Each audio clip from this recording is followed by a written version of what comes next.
Welcome to studio news బులెటిన్ల ముందుగా headlines. తూర్పుగోదావరి జిల్లా నల్లజర్లలో CM Chandrababu రైతన్న మీకోసం కార్యక్రమం.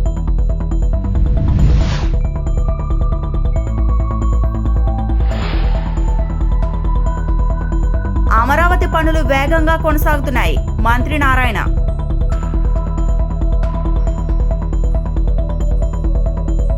తూర్పుగోదావరి జిల్లా నల్లజర్లలో సీఎం చంద్రబాబు పర్యటించారు. రైతన్న మీకోసం కార్యక్రమంలో భాగంగా రైతులు, రైతు కుటుంబాలతో ఆయన ముఖాముఖి నిర్వహించారు. ప్రభుత్వ పంచసూత్రాలపై అవగాహన కల్పించారు. వ్యవసాయ క్షేత్రాన్ని పరిశీలించి అధికారులను వివరాలు అడిగి తెలుసుకున్నారు. ఈ సందర్భంగా ఏర్పాటు చేసిన స్టాళ్లను సీఎం పరిశీలించారు. తమరంతా ప్రతి విషయంలో అంటున్నారు కదా, డీపర్ వాటర్ అంటున్నారు కదా, దానికి కారణం ఉంది sir. This is the map sir. East Godavari, west Godavari, Krishna జిల్లా సార్. ఇవన్నీ శాండ్స్టోన్ ఎక్విఫర్. యాక్చువల్గా శాండ్స్టోన్ ఎక్విఫర్తో మనం ఉండడం అనేది ఈ జిల్లాకి అదృష్టం సార్. యాక్చువల్గా ఎందుకంటే ప్లెంటీ ఆఫ్ వాటర్ సార్. మనకి 50,000 నుంచి 1,20,000 దాకా ఈడ్స్ వచ్చేటువంటి ట్యూబ్వెల్స్ అండి ఇక్కడ. దాని ఒక్కొక్కటి 10 బోర్వెల్స్ సమాధానం చెప్పేటువంటి పొటెన్షియల్ ఉంది. పోతే సార్ దాని క్యారెక్టర్ అంతే సార్. ఆ శాండ్స్టోన్ అనేది ఎంత ఇసుక స్పాంజిలెంట్ ఇసుక సార్. అది రాయి సెమీ సాలిడ్. అంతకు ఎంత వర్షం పడినా సరే అది తీసేసుకుంటారు సార్. ఆ కారణంగా వాటర్ డిప్లీట్ అయ్యి లోనికి వెళ్ళిపోతూ ఉంటుంది అంతే అండి. వేరే హార్డ్ డ్రగ్ వచ్చింది సార్, ఎంతవరకు వెదర్ జోన్ ఉందో ఫ్రాక్చర్ అంతవరకు ఆగిపోయి బేస్మెంట్ రావడంతో ఆగిపోతుంది. ఎంత లోపల పోతుంది ఇప్పుడు ఎక్కడ ఈ థిక్నెస్ 800 feet ఉంది సార్. ఎంత లోపల ఉంది. ముఖ్యమంత్రి చంద్రబాబు నాయుడు ఇటీవల తూర్పుగోదావరి జిల్లా నల్లజర్ల సందర్శించి ప్రత్యేక రైతన్న మీకోసం ప్రజావేదిక సమావేశంలో పాల్గొన్నారు. అక్కడ ఆయన రైతులు మరియు వారి కుటుంబాలతో ప్రత్యక్షంగా ముఖాముఖి సంభాషణలో పాల్గొన్నారు.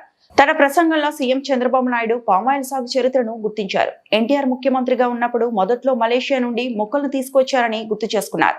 రైతుల ప్రస్తుత విజయాలను ఆయన ప్రశంసించారు. ఒకప్పుడు డెల్టా ప్రాంతాలు మాత్రమే వారి వ్యవసాయ నైపుణ్యానికి ప్రసిద్ధి చెందాయి. ఈ ప్రాంతంలో రైతులు ఇప్పుడు వాటిని అధిగమించి ముందుకు సాగుతున్నాయని పేర్కొన్నారు. పామాయిల్ విషయంలో తన ప్రభుత్వం తీసుకున్న వ్యూహాత్మక నిర్ణయాలకు ఈ అద్భుతమైన విజయాన్ని నేరుగా ఆయన జమ చేశారు. మరియు అభివృద్ధి మరియు సాధనలో తదుపరి స్థాయికి చేరుకోవడంపై తమ ప్రయత్నాలను కేంద్రీకరించాలని హాజరైన వారిని కోరారు. పామాయిల్లో వచ్చే నీళ్లు అక్కడే భూగర్భ జలాలుగా మార్చడం, అక్కడి నుంచి వచ్చే వేస్ట్ అంతా కూడా పామాయిల్లో వచ్చే అన్ని కూడా తీసుకొని మళ్ళా భూమిలో వేయడం, మగ్గబెట్టి ఇది చేస్తే చాలా వరకు ఎరువులు తగ్గిపోతాయి. రెండోది, మీరు ఫైనల్ గా ఏదైనా వాడాలంటే మైక్రో న్యూట్రియంట్స్ వాడడం. అవును సార్. కెమికల్ ఫెర్టిలైజర్స్ కాకుండా మైక్రో న్యూట్రియంట్స్ వాడితే one of the best product వస్తుంది. దానికి రేట్ కూడా ప్రీమియం వస్తుంది. ఎందుకు ఈ నియోజకవర్గం నేను అదే వెంకటరాజు గుడి చెప్పాను, ఈ ఎక్సర్సైజ్ మీరు స్టార్ట్ చేయండి, గవర్నమెంట్ మీకు అండగా ఉంటాం. అంటే మీరు అందరూ కూడా ఒకటి గుర్తుపెట్టుకోవాలి, ఇది ఎన్టీ రామారావు గారు ఉన్నప్పుడు మలేషియా నుంచి పామాయిల్ మొక్కలు తీసుకొచ్చాం. ఫస్ట్ టైం చరిత్రది. తర్వాత నేను ముఖ్యమంత్రి అయిన తర్వాత 1-2 సార్లు రేట్లు పడిపోతే సబ్సిడీ ఇచ్చాం. అక్కడి నుంచి కాపాడుకుంటూ వచ్చాం. మలేషియాలో ఏంటంటే హెవీ రెయిన్ ఉంటుంది, రెయిన్ ఫెడ్ ఇది. మన దగ్గర వెస్ట్ గోదావరి వాతావరణం బాగుంది, నీళ్లు లేవు. మీరు గుర్తుపెట్టుకోవాలి. ఒకప్పుడు నేను వస్తే పెద్ద గొడవ మీరు చేసేది కరెంటు స్లాబ్లో ఇమ్మని పెద్ద గొడవ చేసేవాళ్ళు. దానికి కారణం ఏంటంటే కిందికి వెళ్తున్నారు, మీటర్ గాని పెడితే మీరు భరించలేరు. అందుకే ఆ రోజు నాకు ప్రత్యేకంగా వెస్ట్ గోదావరి జిల్లా అప్పట్లో, ఇప్పుడు ఈస్ట్ గోదావరికి వచ్చారు. ఆ రోజు నేను చూస్తే మిమ్మల్ని అందరినీ చాలా వరకు ఈ మెట్ట ప్రాంతాలంతా ఒక ఎత్తు. ఒకప్పుడు మెట్ట ప్రాంతాలంటే చాలా చిన్న చూపు. అప్పుడంతా కూడా డెల్టా అంటే గొప్ప అనుకున్నారు. ఇప్పుడు రివర్స్ అయిపోయింది. వాళ్ళు అక్కడే ఉన్నారు, మీరు మాత్రం ముందుకు పోయే పరిస్థితికి వచ్చారు. దానికి కారణం ఒక్క నిర్ణయం, చరిత్రలో పామాయిల్. మీరు అక్కడ ఆగిపోయారు. నెక్స్ట్ లెవెల్కి వెళ్ళాలి. ఆ నెక్స్ట్ లెవెల్కి వెళ్ళాలంటే నేను కూడా అదే ఆలోచిస్తున్నా. అవన్నీ నేను మాట్లాడతాను, మీకు చెప్తాను. ఇది ఒక పైలట్గా తీసుకుందాం. ఈ గ్రామానికి వచ్చాను, మీరు చెప్పింది ఇమ్మీడియట్గా చేపిస్తాం. నా concept net zero. Agriculture waste కూడా వేస్ట్ కాదు, దాన్ని కన్వర్ట్ చేసుకోగలిగితే సంపదగా సృష్టించుకోవచ్చు, మళ్లీ పొలాలకు వేసుకోవచ్చు, అనేక లాభాలుంటాయి. Will work it out. Thank you మా. ఎక్సలెంట్. ఏం చదువుకున్నావు నువ్వు? డిగ్రీ చేశాం. చాలా మంది చదువుకుని ఉన్నారు ఇక్కడ, అందుకే చూస్తున్నారు అందరూ ప్యాంట్లే వేసుకున్నారు. ఇప్పుడంతా మోడర్న్ రైతులైపోయాం. నేను ఆ రోజు హామీ ఇచ్చాను, నేను కరెంటు ఛార్జీలు పెంచనని చెప్పా. కరెంటు ఛార్జీలు పెంచనని మరొకసారి మీ అందరికీ విజ్ఞప్తి చేస్తున్నా. నిన్నే రివ్యూ చేశాను. ఎందుకంటే అనేకమైన వినూత్నమైన కార్యక్రమాలతో ముందుకు పోయాం. ఇంటి మీదనే కరెంటు తయారు చేసుకోవడం, సోలార్ ఉత్పత్తి చేసుకోవడం, మీ పొలంలోనే కరెంటు ఉత్పత్తి చేసుకోవడం కుసుమ్ ద్వారా, ఇంకా అవసరం సబ్ స్టేషన్లోనే కరెంటు ఉత్పత్తి చేసి అక్కడే ఇచ్చి ట్రాన్స్మిషన్ లాసెస్ తగ్గించడం, ఇలాంటి వినూత్నమైన కార్యక్రమాల ద్వారా భవిష్యత్తులో కరెంటు ఛార్జీలు పెంచకుండా క్వాలిటీ కరెంట్ ఇచ్చే పరిస్థితికి వస్తాం. అదే సమయంలో వాటర్ సెక్యూరిటీ. ఈరోజు మీరు ఒక్కటి గుర్తుపెట్టుకోవాలి, నీళ్లు చాలా ముఖ్యం. ఆంధ్ర రాష్ట్రంలో 2 ప్రధానమైన నదులు కృష్ణా, గోదావరి, పుణ్యనదులు. నీళ్లన్నీ సముద్రంలోకి పోతున్నాయి. అందుకే ఈ 2 అనుసంధానం చేస్తాం, పెన్నా వరకు తీసుకెళ్తాం. ప్రతి ఒక్క ఎకరాకు నీళ్లిచ్చే బాధ్యత నేను తీసుకుంటా. ఇది సాధ్యం. దానికి ప్రణాళికలు కూడా తయారు చేశాం. ఈ సంవత్సరం రిజర్వాయర్లో 1900 టీఎంసీ నీళ్లు ఇప్పుడున్నాయి. ఇంకో పక్కన రాజధాని అమరావతిలో పనులు వేగంగా జరుగుతున్నాయని మంత్రి నారాయణ స్పష్టం చేశారు. 30% గ్రీనరీకి ఎక్కువ ప్రాధాన్యత ఇస్తున్నామని చెప్పారు. 133 కిలోమీటర్ల పరిధిలో ప్లానిటేషన్ ప్రణాళిక రూపొందించనున్నట్లు మంత్రి వెల్లడించారు. ఇందుకు అనుగుణంగా వివిధ ప్రాంతాల్లో పార్కుల అభివృద్ధి చేపడుతున్నామని వివరించారు. రైతు సమస్యలు ఒక్కోటిగా పరిష్కారం జరుగుతుందన్న నారాయణ 29 గ్రామాల పరిధిలో భూ సమీకరణకు సహకరించిన రైతుల్ని విజ్ఞప్తి చేస్తున్నామన్నారు. ముందుకు రాకుంటే భూసేకరణ వెళ్తామని తేల్చి చెప్పారు. సిఆర్డీఏ కార్యాలయంలోనే రైతుల కోసం ప్రత్యేక సెల్ ఏర్పాటు చేస్తామని నారాయణ వెల్లడించారు. ఉండవల్ల ఇంతవరకు లేఅవుట్ లేదు. ఇప్పుడు లేఅవుట్ వేసి యాక్చువల్గా పబ్లిక్ నుంచి యాక్చువల్గా ఏదైనా వాళ్ళకి అబ్జెక్షన్స్ ఉంటే తీసుకుంటున్నారు. అది అయిపోయింది. దాన్ని యాక్చువల్గా ఏంటంటే ఇమీడియట్గా దానికి కూడా ఒక 10 రోజుల్లో లాటరీ వేసి ఎవరైతే రైతులు 350 ఎకరాలు ఇచ్చినట్టున్నారు వాళ్ళకి వెంటనే అది ఇచ్చేయటం జరుగుతుంది. ఈ విధంగా ఈరోజు ఏదైతే రిజిస్ట్రేషన్స్, ప్లాట్లు, లంక లాట్స్ జరిగిపోతున్నాయి. ఇవి కాకుండా రైతు సమస్యలు ఏదైతే గ్రామ కంటాలు, జరీబ్, నాన్ జరీబు, రోడ్డు హిట్స్, దీని మీద యాక్చువల్గా కలెక్టర్ గారికి వెరిఫై చేయమని ఇచ్చాము. వారు ఒక 1 మంత్ టైంలో వెరిఫై చేస్తామన్నారు. అది వెరిఫికేషన్ అయిన తర్వాత అంటే ఆల్రెడీ ఇచ్చిన వాళ్ళకి ఏమన్నా తేడాలు ఉన్నాయా లేదా, అదేవిధంగా ఇప్పుడు ఎవరైతే అడుగుతున్నారో వాళ్ళది జెన్యున్గా ఉందా లేదా అనేది వెరిఫై చేయమన్నాం.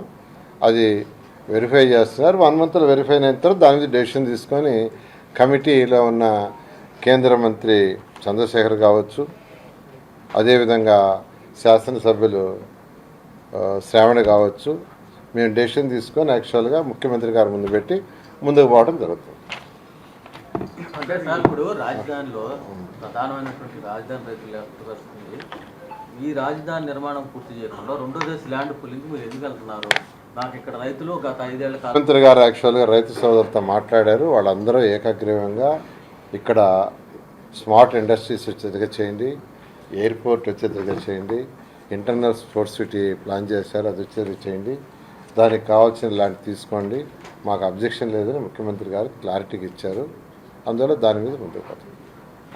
కమిటీ రాకముందు అధికారుల వైఖరితో ఇబ్బంది పడ్డాం. కమిటీ వచ్చాక మా పరిస్థితి ఇంకా దారుణంగా తయారైంది.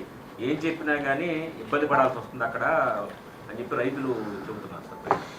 అంటే కమిటీలో యాక్చువల్గా డిస్కస్ చేస్తున్నాం. అయితే వీటన్నిటికీ సొల్యూషన్ రావాలంటే ఒకసారి వెరిఫై చేయటం బెటర్ అని. ఎందుకంటే ఇప్పుడు కొందరు అధికారులు కొందరికి ఫేవర్ చేశారన్నారు. అందువల్ల ఈచ్ అండ్ ఎవ్రీ ప్రతి అప్లికేషన్ తీసి వెరిఫై చేయమన్నా. వెరిఫై చేసి ఒక క్లారిటీ వస్తుంది. తర్వాత ఎవరైతే రిక్వెస్ట్ చేస్తున్నారో వాళ్ళ రిక్వెస్ట్ రోడ్డు హిట్ కావచ్చు, జరీబ్ కావచ్చు, గ్రామ కంటాలు కావచ్చు, రిక్వెస్ట్ చేసినవన్నీ వెరిఫై చేసే విధంగా చేయమన్నా. అది చేసిన తర్వాత క్లారిటీ వస్తుంది. దానికి 1 మంత్ టైం పెట్టుకున్నాం. అందువల్ల రైతు సోదరులు ఈ 1 మంత్ కొద్దిగా ఓపికగా ఉండమని నేను రిక్వెస్ట్ చేస్తాను. కమిటీలోని సభ్యులు కొంచెం సహనంతో వ్యవహరించాలి రైతులతో మాట్లాడేటప్పుడు అని కూడా చెబుతున్నారు సార్. ఖచ్చితంగా సహనంగానే వ్యవహరించి అందరినీ కూల్గానే తీసుకుపోతాం. Thank you. ఇంకొద్దులే డిస్కస్. మౌలిక సదుపాయాలు డెవలప్మెంట్ లేకుండా మాకు మిగిలిన ఎందుకని రైతులు వాళ్ళ ఫ్లాట్స్లో డ్రైనేజీ జనరల్గా మైనర్ ఇన్ఫ్రాస్ట్రక్చర్. దివ్యాంగుల సంక్షేమానికి ప్రభుత్వం కట్టుబడి ఉందని రాష్ట్ర శాసనసభ స్పీకర్ చింతకాయల అయ్యనపాత్రుడు తెలిపారు. నర్సీపట్నంలో బుధవారం నిర్వహించిన దివ్యాంగుల సమావేశంలో పాల్గొన్న ఆయన వారి సమస్యలను శ్రద్ధగా విని పరిష్కారానికి చర్యలు తీసుకుంటామని భరోసా ఇచ్చారు. ప్రభుత్వ ఉద్యోగాల్లో దివ్యాంగులకు కేటాయించిన బ్యాక్లాగ్ పోస్టుల భర్తీపై ముఖ్యమంత్రి చంద్రబాబు నాయుడు దృష్టికి తీసుకెళ్తారని స్పీకర్ ప్రకటించారు. రిజర్వేషన్ కోటాను మరో 1 నుండి 2% పెంచేందుకు కూడా చర్యలు తీసుకుంటామని తెలిపారు. అర్హులైన దివ్యాంగులకు 35 కేజీల బియ్యం అందేలా అంత్యోదయ రేషన్ కార్డుల మంజూరుకు సహాయపడతారని అయ్యనపాత్రుడు హామీ ఇచ్చారు. దివ్యాంగుల కోసం కార్పొరేట్ సంస్థల CSR నిధులతో ఉచితంగా బ్యాటరీ వాహనాలు ఇవ్వడానికి ప్రభుత్వం ప్రయత్నాలు చేస్తుందని తెలిపారు. అంతర్జాతీయ దివ్యాంగుల దినోత్సవం సందర్భంగా అన్ని దివ్యాంగులకు ఆయన శుభాకాంక్షలు తెలిపారు. వికలాంగుల దినోత్సవ సందర్భంగా నర్సీపట్నం కాదు, రాష్ట్ర వ్యాప్తంగా దేశవ్యాప్తంగా ఉన్నటువంటి వికలాంగులందరికీ కూడా శుభాకాంక్షలు తెలియజేస్తున్నాను. ఎందుకంటే ప్రజలందరూ కూడా ఆదుకోవడం ప్రభుత్వం ముఖ్యమే కాదని నేను, కానీ ఏ పని చేయాలన్నా చేసుకోలేని పరిస్థితిలో వీళ్ళందరూ ఉంటారు. అటువంటి వాళ్ళకి కేంద్ర ప్రభుత్వం కానీ రాష్ట్ర ప్రభుత్వం కానీ ప్రత్యేకమైన దృష్టితో చూడవలసినటువంటి అవసరం ఉంది. చూస్తున్నాను, నేను కాదన్ను. మొదటి నుంచి కూడా కేంద్ర ప్రభుత్వం రాష్ట్ర ప్రభుత్వం కానీ కొన్ని కార్యక్రమాలు కానీ అన్ని చేస్తున్నారు. కానీ ఇప్పుడున్న సమాజంలో బ్రతకాలంటే చాలా కష్టం. అంటే ప్రత్యేకమైన సందర్భాలు తీసుకొని వాళ్ళందరినీ ఆదుకోవాల్సిన అవసరం ఉంది. ఈవేళ చూశాను, వాళ్ళే పెద్ద ఏం అడగలేదు. ఏమడిగారండి? బ్యాక్లాగ్ పోస్టులు. ఎలాగా గవర్నమెంట్ ఉద్యోగాలు తీస్తూ ఉంటుంది, దాంట్లో రిజర్వేషన్లు ఉంటాయి. ఆ రిజర్వేషన్లో బ్యాక్లాగ్ పోస్టు అంటే వాళ్ళకున్న జనాభా నిష్పత్తిని పట్టుకొని వాళ్ళకి కూడా కోటా ఉంది, చాలదు, పెంచాలంటే కేంద్ర ప్రభుత్వం రాష్ట్ర ప్రభుత్వం నిర్ణయాలు తీసుకోవాలి. అంటే చంద్రబాబు దృష్టికి తీసుకెళ్ళి వాళ్ళకి 1 or 2% బ్యాక్లాగ్ పోస్టులో రిజర్వేషన్ పెంచితే చాలా మందికి వికలాంగులకి అంటే వాళ్ళు అడలేరు, ఎక్కడికి నడలేరు, ఉద్యోగం చేయలేరు, ఆఫీసులో కూర్చొని చేయడం తప్పించి ఏం చేయలేరు. అటువంటి వాళ్ళకి బ్యాక్లాగ్ పోస్ట్ ఇస్తే ఆ కుటుంబాలను ఆదుకున్న వాళ్ళు అవుతాం. దాని గురించి చంద్రబాబు దృష్టికి నేను తీసుకెళ్తానని చెప్పి మనం చేస్తున్నాను. అలాగే దివ్యాంగులకి బ్యాంకుల నుండి సబ్సిడీ లోన్లు, ఇది చంద్రబాబు అవసరం లేదు, మనమే చేయొచ్చు. దీనికి చంద్రబాబు ఎందుకు? అందుకే అప్లికేషన్ పెట్టాలి. ముందు ఏంటంటే ఈ దేనికి కావాలా, ఏం చేయాలా, ఆడవాళ్ళు గ్రూపులుగా 4-5 గ్రూపులు కలిపి ఇస్తుంటే ఇక్కడ లోకల్ బ్యాంకులు ఇస్తాయి. కంపల్సరిగా బ్యాంక్స్లో ఉన్నటువంటి రూల్స్ ప్రకారంగా వికలాంగులకి ఆడవాళ్ళకి ప్రయారిటీ ఇవ్వాలని చెప్పి రూల్ ఉంది. తిరుమల శ్రీవారిని తమిళ నటుడు జేఎం రవి దర్శించుకున్నారు. బుధవారం VIP ప్రారంభ విరామ దర్శన సమయంలో తన స్నేహితురాలు కెనీషాతో కలిసి ఆయన స్వామివారి సేవలో పాల్గొన్నారు. దర్శన అనంతరం రంగనాయకుల మండపంలో పండితులు వారికి ఆశీర్వచనం చేసి స్వామివారి తీర్థప్రసాదాలు అందజేశారు. భార్య ఆర్తి నుంచి తాను విడాకులు తీసుకుంటున్నట్లు జేఎం రవి గతేడాది ప్రకటించిన సంగతి తెలిసిందే. ప్రస్తుతం వీరి విడాకులు కేసు కోర్టు పరిధిలో ఉంది.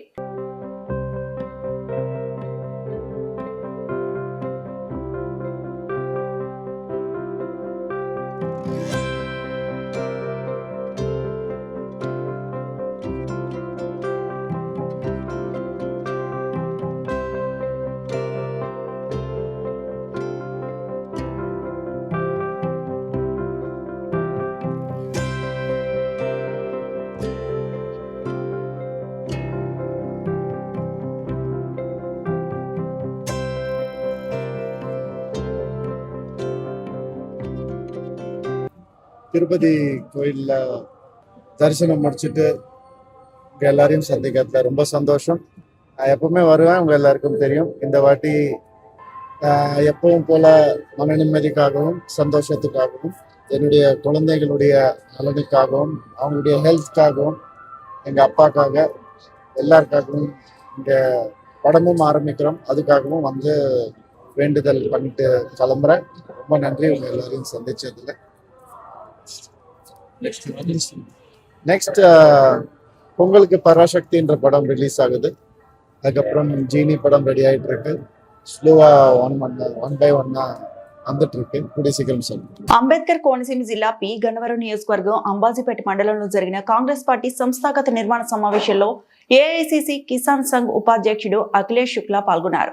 పార్టీ బలోపేతంపై కీలక నేతలతో ఆయన విస్తృతంగా చర్చించారు. సమావేశంలో మాట్లాడిన శుక్లా కాంగ్రెస్ పార్టీ బలోపేతానికి బలమైన జిల్లా అధ్యక్షులను ఎంపిక చేయాలని సూచిస్తున్నామని, త్వరలోనే పార్టీ పునర్నిర్మాణాన్ని చేపట్టనున్నట్లు పేర్కొన్నారు. అలాగే పార్టీ కార్యకర్తల అభిష్టమే కొత్త జిల్లా అధ్యక్షుడి ఎంపికకు ప్రమాణమని స్పష్టం చేశారు. ఈ సందర్భంగా కొత్త అంబేద్కర్ కోనసీమ జిల్లా అధ్యక్షుడి ఎంపికపై కార్యకర్తల అభిప్రాయాలను సేకరించారు. అదేవిధంగా AICC SSL convener Janga Gautam మాట్లాడుతూ కొండేటి చిట్టిబాబు వ్యక్తిగత కారణాల్లో, రాజకీయ కారణాల్లో తెలియకపోయినా పార్టీని విడిపోయారని వ్యాఖ్యానించారు. జిల్లాలో కాంగ్రెస్ పార్టీని పునర్నిర్మాణం చేసేందుకు కృషి కొనసాగిస్తున్నట్లు గౌతమ్ తెలిపారు. All my Congress leader friends here, and I thank you all media friends that you people have decided to give us time, that through you we can inform to the district leadership, district Congress workers, all the leaders of Congress and the party workers. Today we are in P. Gannavaram Assembly trying to identify one man who will sincerely take every single person of this district along, who will fight for the cause of people, who will be a true Congressman, who will believe in Congress philosophy, a obedient, a sincere, a dedicated worker, can be anybody, the smallest member of the community who is hidden somewhere. We are trying to identify that person through this abhiyan called Sangathan Srijan Abhiyan, a very noble abhiyan given by our leadership, Honorable Mallikarjun Kharge ji, Rahul Gandhi ji, Priyanka Gandhi ji, and my leader, respected Venugopal ji. This is the first time in the history, as far as my knowledge goes, as far as I can think, and as far as I can believe. No political party has given this kind of assurance or liberty to common man or a common worker of any political party to decide their own leader, who will be responsible for PEC also, who will be part of PEC, who will take important decisions like who is going to contest, who is going to be in what portfolio. This kind of ability that person should be having, and we are going to identify. I am so grateful to all my family members sitting here, my mother, my sisters, my brothers, all my people sitting in this hall, media hall. I am grateful to them that they have taken pain to come here today and advise me and guide me the right path through this Sangathan Srijan to identify the gentleman, that youngster, can be from any community, can be a youth, can be a senior leader, anybody. Sangathan Srijan is going to strengthen deprived people. వికలాంగులను సమాజంలో ప్రతి ఒక్కరూ గౌరవప్రదంగా అందరితో సమానంగా చూడాలని YSR Congress party జిల్లా అధ్యక్షులు అనంత్ వెంకట్రామరెడ్డి పేర్కొన్నారు. వికలాంగులు సకలాంగులకు ఏమాత్రం తీసుకోని విధంగా అన్ని రంగాల్లో రాణిస్తూ ఎవరెస్ట్ శిఖరాన్ని సైతం అధిరోహిస్తున్నారని ఆయన కొనియాడారు.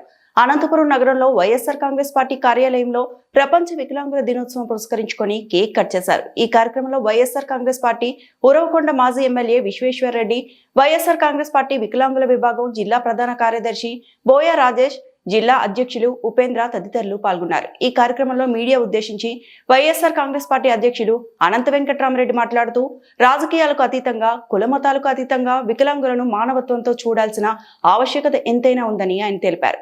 అన్నిటికంటే వైఎస్ఆర్ కాంగ్రెస్ పార్టీ అధినేత వైఎస్ జగన్మోహన్ రెడ్డి వికలాంగులకు సముచిత స్థానం కల్పిస్తూ పార్టీలో నామినేటెడ్ పదవులు కేటాయించడం జరిగిందని ఆయన తెలిపారు. దినోత్సవ సందర్భంగా అందరికీ కూడా, దివ్యాంగులందరికీ కూడా శుభాకాంక్షలు కూడా తెలియజేస్తున్నాను. వికలాంగం అనేది కూడా, అంటే అవయవ లోపం అనేది కూడా శరీరానికే కానీ మా సంకల్పానికి మాత్రం అడ్డు రాదు అని చెప్పేసి ఈరోజు ఈ సమాజంలో దివ్యాంగులందరూ కూడా ఎన్నో శరీర అవయవాల్లో కూడా లోపాలు ఉన్నా కూడా ఈరోజు ఒక ఆత్మస్థైర్యంతో ముందుకు పోతున్నారు. ఈ సందర్భంగా అంతర్జాతీయ దినోత్సవ సందర్భంగా మరొక మారు శుభాన్ని చేస్తూ సమాజం అనేది కూడా వారి పట్ల చిన్న చూపు కూడా చూడకూడదు. వారు కూడా ఈ సమాజంలో కూడా ఒక భాగమే. మరీ ముఖ్యంగా కూడా వారి ఆత్మస్థైర్యాన్ని దెబ్బతినుకోకుండా అందరూ కూడా వారికి చేయూత ఇవ్వాల్సిన అవసరం కూడా ఉంది. అందుకోసమే దివ్యాంగులకు ప్రత్యేకంగా కూడా ఈ దేశంలో కూడా కొన్ని చట్టాలు, కొన్ని హక్కులు కూడా ఈరోజు రాజ్యాంగం తరఫున కూడా కల్పించిన చరిత్ర మన భారతదేశానికి కూడా. మొట్టమొదటిగా కూడా ఈ రాష్ట్రంలో జగన్మోహన్ రెడ్డి గారు ముఖ్యమంత్రికే కానీ ఒక సామాజిక హోదా కల్పించి వారికి వికలాంగులందరికీ కూడా ఒకే మారు కూడా ఈ రాష్ట్రంలో 2 లక్షల వికలాంగులకి పెన్షన్లు కూడా శాంక్షన్ చేసిన ఘనత కూడా వైఎస్ఆర్ కాంగ్రెస్ పార్టీ ప్రభుత్వందే. అంతేకాకుండా అన్ని రకాల కూడా వాళ్ళ యొక్క రిజర్వేషన్లు కావచ్చు, ఏది ఇచ్చినా కూడా అన్నీ కూడా అమలుపరిచి కూడా చేసి వారికి హోదా కల్పించి ఒక ఆత్మస్థైర్యాన్ని కల్పించి ఈరోజు ముందుకు పోతున్నారు. ఎంతోమంది కూడా ఈరోజు ఒక శరీర అవయవాలకు లోపాలు ఉన్నా కూడా ఈరోజు చాలామంది కూడా చదువుకొని కూడా ముందుకు పోతున్నారు. అంతెందుకు నేను గర్వంగా కూడా ఈరోజు కూడా చెప్తున్నాను, ఆ రోజు జైపాల్ రెడ్డి గారు ఈ దేశంలో కూడా అంటే మన రాష్ట్రానికి సంబంధించిన వారు కూడా వికలాంగులు అయినా కూడా కేంద్ర మంత్రిగా కావచ్చు అనేక రకాలు కూడా తీసుకొని అన్ని రకాల గురించి అంటే వారికి ఏది తీసిపోమని చెప్పడానికి ఇవన్నీ కూడా చెప్తున్నాను. అందుకోసం వారందరినీ కూడా స్ఫూర్తి తీసుకొని ముందుకు పోవాలని చెప్పేసి వైఎస్ఆర్ కాంగ్రెస్ పార్టీ చేస్తున్నాం. కానీ ఈరోజు వికలాంగులకు ఆ రోజు జగన్మోహన్ రెడ్డి గారు ఏదైతే పెన్షన్లు అవన్నీ ఇచ్చాడో వారిలో ఒక ఆత్మస్థైర్యాన్ని దెబ్బతీసే విధంగా కూడా వారిని చిన్న చూపు చూసే విధంగా కూడా దొంగ పెన్షన్లు తీసుకుంటున్నారని చెప్పేసి వారు తీసేయాలని చెప్పినప్పుడు ఈ రాష్ట్రంలో వారు చూపిన చొరవ మేము ఏ దానికి కూడా తీసిపోతాం, పోరాటం కూడా చేస్తామని చెప్పేసి కలెక్టర్ ఆఫీసులు కావచ్చు అన్ని ఆఫీసులు కూడా తీసుకుని రోడ్లోకి వచ్చిన దాన్ని కూడా అందరూ కూడా ఈరోజు దేశంలో కూడా వారిని స్ఫూర్తిగా తీసుకొని అంటే వారి హక్కులకు కానీ వారి యొక్క బాధ్యతలకు కానీ ఏదైనా కానీ భంగం అనేది కలిగిస్తే మేము కూడా ఒకటే కూడా చేస్తామని చెప్పేసి నిరూపించిన చరిత్ర కూడా ఈ రాష్ట్రంలో కూడా ఉన్న విషయాన్ని కూడా మనం గమనించాలి. ఏదేమైనా మరొక అంతర్జాతీయ దినోత్సవ సందర్భంగా వారికి శుభాకాంక్షలు. ఈ వార్తలు ఇంతటితో సమాప్తం.